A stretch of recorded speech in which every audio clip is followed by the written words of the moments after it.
Hello बच्चों, कैसे हैं आप सब। मैं हूँ आराधना, आपकी संस्कृत टीचर। रहती हूँ कहाँ? यहाँ जयपुर में, और पढ़ाती हूँ आपको आपके घर आकर। हाँ जी, आपके सामने ही तो हूँ। आज आई हूँ मैं क्लास 10th के बच्चों के लिए व्याकरण अभ्यास कार्य का वीडियो। चाहे आपने कोड 119 ऑप्ट कर रखा हो, चाहे सब्जेक्ट कोड आपका 122 हो। ये 122 शेमुशी पढ़ने वाले बच्चों के लिए है, और 199 मणिका पढ़ने वाले बच्चों के लिए कम्युनिकेटिव संस्कृत का सिलेबस है। लेकिन दोनों में ही खंड ग जो व्याकरण का पोर्शन आता है, उसमें जो प्रश्न है वो कॉमन है। तो आज उनके अभ्यास के लिए ये वीडियो है, जो आपके PT1 में भी बहुत काम आने वाला है। आगे तो आएगा ही आएगा। और ये क्या है? ये मेरा व्हाट्सएप नंबर है 8905436909। अगर आपको मेरा पढ़ाने का तरीका अच्छा लगता है, मेरे पढ़ाने से समझ में आता है, तो फिर देर किस बात की, मेरी ऑनलाइन क्लासेस अटेंड कीजिए जैसे और बच्चे कर रहे हैं। मेरा लास्ट ईयर का रिजल्ट देखा है ना, 12 बच्चों का कंप्लीट फुल 100% मार्क्स थे, और बाकी भी 90% के ऊपर थे। तो ये मेरा व्हाट्सएप नंबर है, इस पर आप मुझे व्हाट्सएप करिए, अपने पेरेंट्स से मेरी बात कराइए। और अब हम आगे बढ़ते हैं आपके लिए जो मैं लेकर आई हूँ प्रश्न पत्र। लेकिन मैं आराधना पहले चश्मा लगाएंगी, इससे ज़रा नज़रिया सुधर जाएगा, दृष्टिकोण सुधर जाएगा। भाई देखो, पहला क्वेश्चन होता है संधि का। इसमें या तो संधि विच्छेद करना होता है या संधि करनी होती है। वा का मतलब होता है या। यहाँ ऑप्शन गिवन नहीं होते हैं, संधि के प्रश्न में ऑप्शन नहीं होते हैं। लेकिन संधियाँ गिनती की हैं आपके कोर्स में। स्वर, व्यंजन और विसर्ग संधियाँ बहुत ज़्यादा नहीं हैं। इस पर मेरे वीडियो अपलोडेड हैं, जिनका लिंक नीचे डिस्क्रिप्शन बॉक्स में। धर्मोपदेशम, तरीका यह, इस शब्द पहचानो, इतनी हिंदी संस्कृत आप जानते हो। धर्म और उपदेशम कुछ नहीं होता है, उपदेश होता है। गणदास किसे नाटक में धर्मोपदेश देता, बताता है, बोलता है। उपदेशम होता है ना, गुण संधि है बेटा, और वो मिलके ओ हो गया, धर्म प्लस उपदेशम। एतत् प्लस न, ये 1 + 5 = G5, ये वाली संधि कमाल की इक्वेशन है, 6 नहीं 5। अगर प्रथम वर्ण के बाद कोई पंचम वर्ण आता है तो ये प्रथम वर्ण अपने वर्ग के पंचम में मिलता है, त थ द ध न, तो होगा एतन्न। ये ना में बदल जाएगा, हलंत ना आधा, और ये पूरा ना। नयति, अयादि संधि है बेटे, बाद में है नयति अय। अय बना है, किससे बनता है अय? बता सकते हैं? यहाँ रह गया न, और यहाँ है अति। तो कैसे बना ये नी प्लस अति। क्यों? ई जो है वो नी सही है। ये थोड़ा दिमाग लगाओ, अगर ई और अ होता तो यण संधि होती है, नी नहीं है, ये ने प्लस अति है। कभी कभी मैम आराधना कुछ ऐसा कर देती हैं कि बच्चे कंफ्यूज हो जाते हैं। मैम आराधना छोटे बच्चों को कंफ्यूज मत करिए, मेरी क्लास में ये बहुत चलता है भाई। मैं कंफ्यूज करती हूँ बच्चों को कई बार, हमेशा नहीं। ने प्लस अति पर मेरे स्टूडेंट्स कॉन्फिडेंट हैं, वो बता देते हैं नहीं मैम नीन प्लस अति नहीं, ने प्लस अति होगा। क्यों? क्योंकि ए अय में बदला, मैंने इसीलिए पहले लिख दिया था। अय बनता है ए से अय, ऐ से आय, ओ से अव, औ से आव, अयादि संधि। चंचलम ही मना कृष्ण, ये जो हलंत इया है, आधा इया, ये अनुस्वार से बनता है। ये पर सवर्ण संधि है, अनुनासिक संधि भी इसे कहते हैं। अनुस्वार अपने पर वर्ण के पंचम वर्ण में बदलता है। पर वर्ण है च, तो च छ ज ज इया, ये इया चंचल। इसी तरह देखो बेटा, घम प्लस टा, ये बनता है घंटा। षण्णवति, ये फिर 1 + 5 = 5 है, इसको उल्टा चलिए, ये नवति ही है। षण्णवति 96, नवति ही लिखा हुआ है। षट और नवति लिख रखा है भैया, षट कितना इजी है, हिंट यहीं दे रखा है। षट प्लस नवति 6, और 90 96 होते हैं, है ना। तो षट प्लस नवति, लाइन आपकी हेल्प के लिए होती है, पढ़ के देखा करो। हाँ, आगे बढ़िए। समास का विग्रह करो या समास करो, या तो समास करो या विग्रह करो। विद्यायाः धनम, इसमें ऑप्शन आएंगे बच्चों।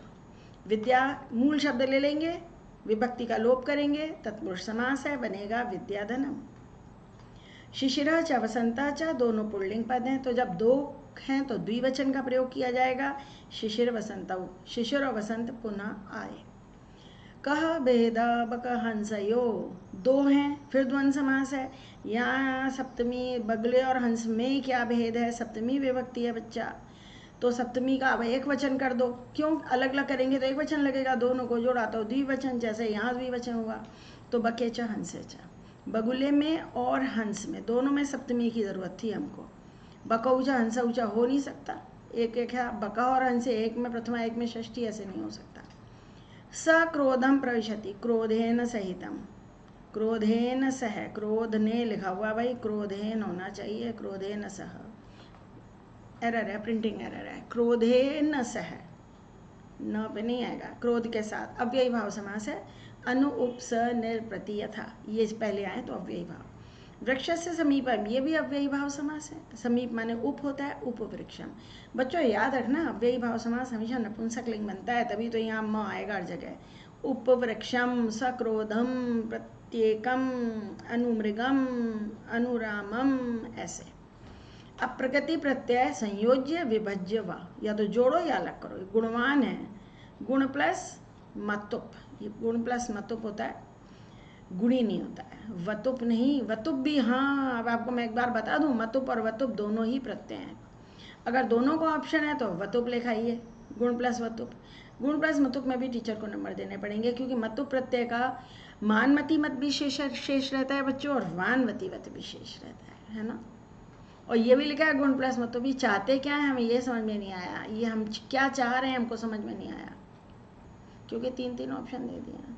ऐसा नहीं करना चाहिए बच्चों के साथ। गुण प्लस मतुप लिखिए 100% सही है, गुण प्लस वतुप लिखिए तो भी 100% सही है। विचित्रा खलु दैव गति, आ बसता है टाप प्रत्यय में, विचित्र प्लस टाप, ये वाला आंसर सही है। स्त्रीलिंग बनाता है टाप प्रत्यय। धैर्यवान जन, अब देख लो ना, यहाँ पे यहाँ वान बचा है, यहाँ भी वान था, लेकिन ऑप्शन में इन्होंने मतुप दिया है, ये वतुप कहीं दिया ही नहीं है, धैर्य प्लस मतुप। इसीलिए मैंने कहा ना, धैर्य प्लस वतुप लिखो तो सही है, धैर्य प्लस वतुप लिखो तो भी सही है। ऐसे गुणवान में वतुप और मतुप दोनों सही हैं, लेकिन अगर श्रीमान शब्द होता तो आप क्या करते, मतुप लिखते। जैसे यहाँ बुद्धिमान है, बुद्धिमान, तो मतुप ही सही होगा, मतुप का मानमती मत। वतुप है तो वानवती वत, ठीक है। रमणीय, रमणीय प्लस टाप, आशेष बच रहा है ना, रमणीय प्लस टाप, क्योंकि सृष्टि स्त्रीलिंग है तो ये रमणीय शब्द सृष्टि का विशेषण है। मतु प्रत्यय भी सदा विशेषण बनाता है। धैर्यवान जना, बुद्धिमान जना, है ना। आगे बढ़ते हैं, ये लीजिए, आगे क्या बढ़े आपको बताने के लिए मैं आ गई हूँ यहाँ पर। समास और संधि, इस पर मेरी अलग अलग प्लेलिस्ट हैं जिसमें बहुत सारे वीडियोज़ हैं आपकी हेल्प के लिए। प्रत्यय पर है ना। और इसके अलावा कम्युनिकेटिव 9th के लिए, मणिका क्लास 10th के लिए, शेमुशी क्लास 10th के लिए, इसी तरह शेमुशी क्लास 9th के लिए अलग से प्लेलिस्ट है जिसमें आप अपने काम के वीडियोस देख सकते हैं। और भाई अगर मेरे बनाए वीडियो से आपको कुछ लाभ हो रहा है तो इतना तो बनता है ना कि सब्सक्राइब करिए, शेयर कीजिए, कमेंट्स कीजिए। सब्सक्राइब करेंगे मुझे बहुत खुशी मिलेगी। क्या वीडियो अगला आपको चाहिए ये मुझे बच्चे बताते हैं, वही वीडियो आ जाता है, क्योंकि अब लगभग क्या पूरा कोर्स अपलोड हो चुका है। आपको कहीं दिक्कत आ रही है मुझे बताइए, आखिरकार सब कुछ आपकी मदद के लिए ही तो है।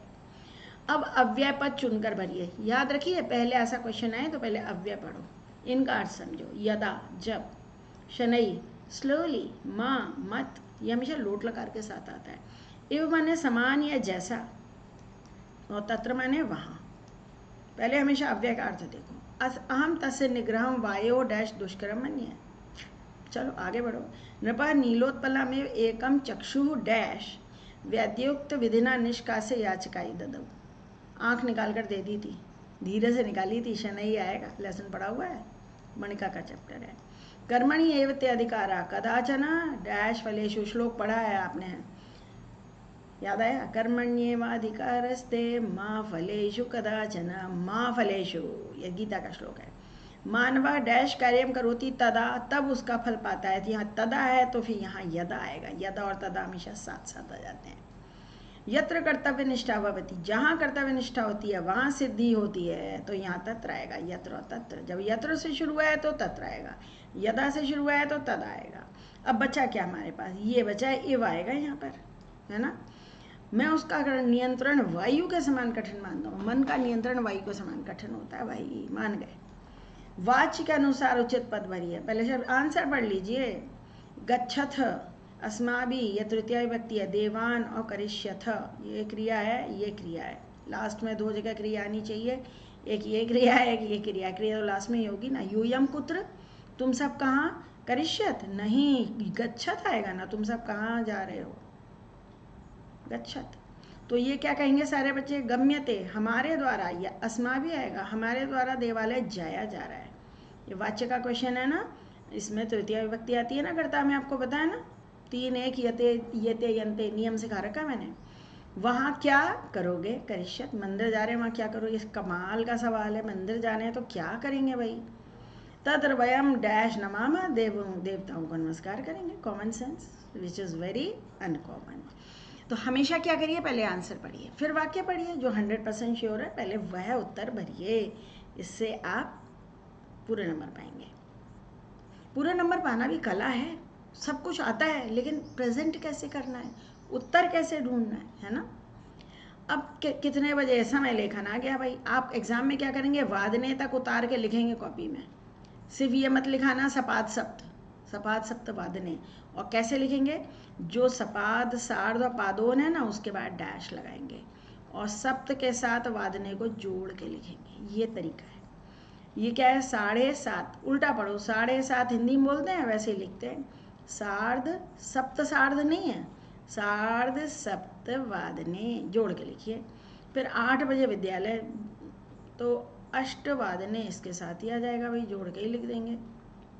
फिर के क्या हो गया, 8:45 हिंदी में पढ़िए, 8:45 पादोन डैश लगाइए, 9 वादने। बच्चे क्या करते हैं, हिंदी में इंग्लिश में पढ़ते हैं 8:45 और लिख के आते हैं पादोन अष्टवादने। भाई हिंदी में पढ़ लो, 8:45 हो रहे हैं, 8 तो कब के बज गए, है ना। शिल्पिका अपने बच्चे को नहलाती हैं 7:15 बजे, 7:30 बजे उन्हें नाश्ता ब्रेकफास्ट देती हैं, फिर 8 बजे विद्यालय को भेज देती हैं, फिर 8:45 से घर का काम शुरू करती हैं, तो थोड़ा रेस्ट करती होंगी ना सुबह। सही बात है, बच्चे स्कूल चले जाते हैं, लगता है पूरा तूफान गुजर गया ऐसे ही होता है, प्यारा वाला तूफान होता है।